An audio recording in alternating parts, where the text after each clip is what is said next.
Italy visa আপনি কিভাবে আবেদন করবেন সেটা প্রথমে আপনার ফিক্স করতে হবে। আপনি কোন ভিসায় যাবেন, student visa, work visa, sponsor visa, family visa, যে কোনো একটা আপনার সিলেক্ট করতে হবে এবং সেটা আপনার প্রেফারেবল হতে হবে। আপনি যদি উল্টাপাল্টা অ্যাপ্লিকেশন ভিসা পদ্ধতি সিলেক্ট করে আপনি যদি অন্য ভিসার ডকুমেন্ট তৈরি করেন তাহলে কিন্তু আপনার ভিসা সম্পূর্ণ রিজেক্ট হবে। সো আপনি এই জিনিসটা খুবই সিনসিয়ারলি করতে হবে আপনার। তারপরে হচ্ছে আপনার অ্যাপয়েন্টমেন্ট নিতে হবে, বিএফএস অ্যাপয়েন্টমেন্ট।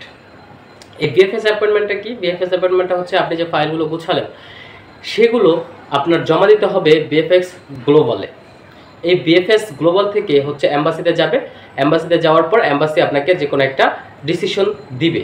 তারপরে আপনি আপনার ডকুমেন্টগুলো গুছাবেন। কি কি ডকুমেন্ট প্রয়োজনীয় সেগুলো আপনি অবশ্যই ইটালির অ্যাম্বাসি থেকে জেনে নেবেন। তারা চেকলিস্ট দেয় প্রতি বছরই, সেই চেকলিস্ট অনুযায়ী আপনার ডকুমেন্টগুলো গুছাতে হবে। এই চেকলিস্টের ভিডিও আমার ইউটিউব চ্যানেলে আছে, আপনারা একটু খুঁজলেই পেয়ে যাবেন। তারপরে যে বিষয়টা সেটা হচ্ছে আপনি ফাইল সাবমিট করলেন। ফাইল সাবমিট করার পরে আপনাকে ইন্টারভিউর জন্য ডাকতে পারে। যদি তারা মনে করে যে হ্যাঁ ইন্টারভিউর জন্য ডাকা জরুরি, তাহলে আপনি হচ্ছে ইন্টারভিউর জন্য একটা প্রিপারেশন আগে থেকে নিয়ে রাখবেন এবং আগে থেকে নিয়ে রাখার পরে সেই ইন্টারভিউটা আপনার ফেস করবেন। ইন্টারভিউ যদি স্যাটিসফ্যাক্টরি হয় তাহলে আপনাকে ভিসা দিবে, আর যদি না হয় তাহলে আপনাকে রিজেক্ট করে দিবে।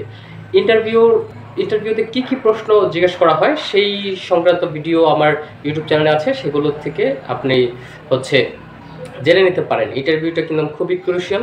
আপনি যদি এলোমেলো প্রশ্নের উত্তর দেন অথবা উল্টাপাল্টা কোনো রিলেভেন্ট নাই তাহলে কিন্তু সমস্যায় পড়বেন। সুতরাং আপনারা এই সমস্ত বিষয়গুলো একটু খেয়াল রাখবেন।